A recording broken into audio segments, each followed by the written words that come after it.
So we're at the Canon stand, which is the biggest stand here at the NEC? It might well be. It might be the biggest stand, yeah. I'm here with David Parry, who's the product specialist, and we're going to have a quick discussion about the EOS R3. So this is the latest camera from the company. It's big, it's kind of like a 1D series camera, but not on that level, would you say? So the 1D series is still your main flagship because of the durability aspects. So this one is getting close, but it's not an R1. Exactly, yeah, this is an R3 product, okay. So it's not sitting at the same level as a 1 series, and really what that comes down to is the durability of the body. So if you keep this cap on the top, it has the same weatherproofing levels as a 1 series, so like the weather protection, the dust protection, but it's not as durable. So we're saying if you're going to like Antarctica or something, or going to the desert or something, you might be better off with a 1 series because they've been tested in those environments. Yes. But if you're not doing that, this may well be the camera for you.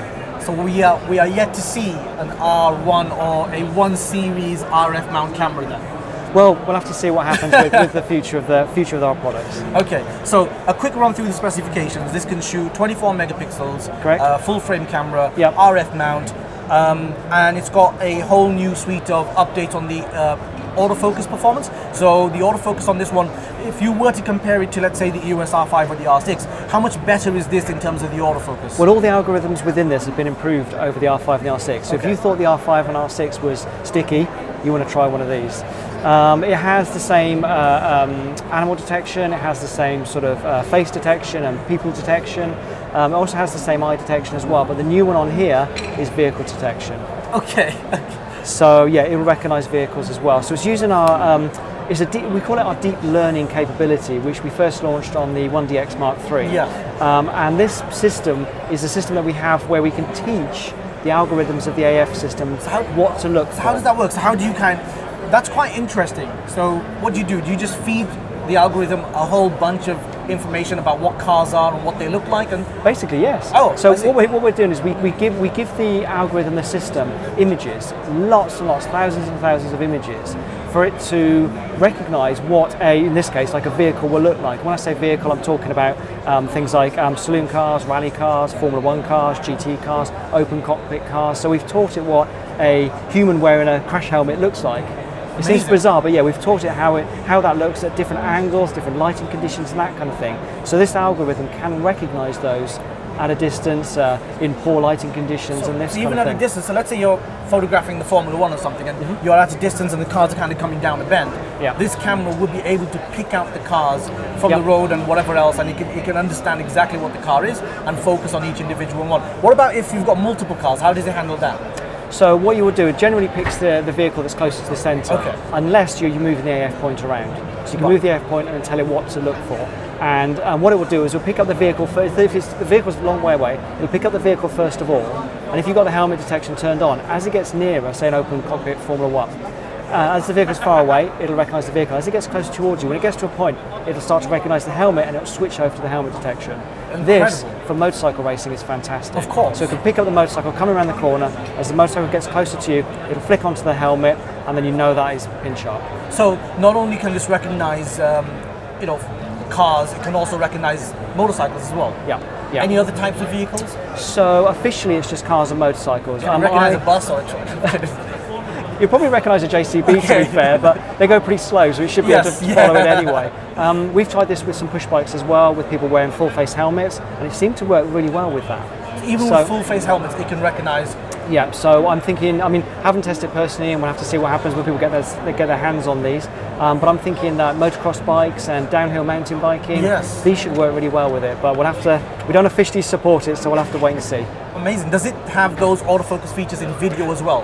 Yes, it does. Yeah. So there's no limitations to the autofocus when you're shooting video. It's exactly the same as stills as video, like the R5. There's absolutely no difference. So you could focus on cars and vehicles on video as well quite comfortably. Shooting 6K RAW. 6K RAW. So you can shoot 6K RAW and you still have the same autofocus performance. Lock profiles.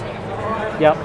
Are there any limits on the video recording for 6K or 4K or anything to that extent? So there is limitations there are limitations because it can build up with heat on this product, like any product, because this is a stills camera designed to shoot video. The heating figures, we're not really We don't have official figures for those yet. We are saying for the 4K 120 that it does, you're looking at around 12 minutes. Okay, so 4K 120, you're looking at around 12 minutes. What about 4K 60? So 4K 60p, it should be pretty much unlimited. So what would be more important when you're shooting at 4K 60p will be the battery life and the size of the memory card. So essentially, there's no practical limit then. So the reason for this over the other products that we've got is the physical size of the body. Of course, it's physically a lot larger body. You've got the components further away, and you've got a big magnesium alloy body in here as well to dissipate the heat. So with other products that we've got, because they're smaller and more compact, you can get that build-up of the heat. This is less of a problem with this product. So that's fantastic. It's still not a 1 series level flagship camera. That's because of the durability of the body. But it is an incredibly fast camera. You can shoot 30 frames per second with the electronic shutter, or 15 frames per second. With electronic, yep. But it's 12 frames a second with the mechanical. Correct, yeah. So there is that slight discrepancy or slight difference between this and the 1DX Mark III. Correct. Because the 1DX Mark III can shoot much faster with the mechanical shutter. Yes, it can, and that could potentially put it ahead for some people. So what you find with this one, what we've done, even though, so it's got the electronic shutter on it, and we've really improved the rolling shutter. Yeah. So it's not very noticeable, but for certain subjects, you could still notice it. What kind of subjects would you say? Really for, the classic one is like aircraft. What about golf? The propeller blades. Yeah. Golf, what about golf swings and so on? Golf, there is a little bit of it there. It's hardly noticeable, but for some people, at certain angles and so on, you may not notice it. So you might be better off with the mechanical shutter over electronic shutter.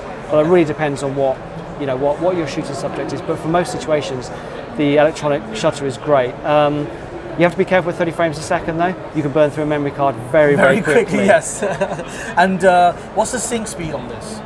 So you can actually use the flash with electronic shutter, which is the first for us on this, and it's up to 180th of a second. That's pretty fast. That's very fast, and this really shows the readout of this new sensor. Yeah, so it's reading the sensor really quickly. I mean, most Canon cameras tend to have a sync speed of about 1/200th of a second on the mechanical. On the mechanical shutter, so that is not far off with the electronic. With the electronic, yeah, and this is really the beauty of this new sensor. So it's a stacked back illuminated sensor, which is a brand new sensor from us, developed and built by us. And the beauty of the speed of the sensor is it opens up capabilities like this, like things like the rolling shutter's been improved, and it's blackout free now as well when you're shooting stills and so on. So yeah, fantastic to have these capabilities. And because of the lack of blackout, you've had to put in like an artificial sound and that weird shake thing on the EVF, haven't you? Just to tell photographers that they know pictures are being taken.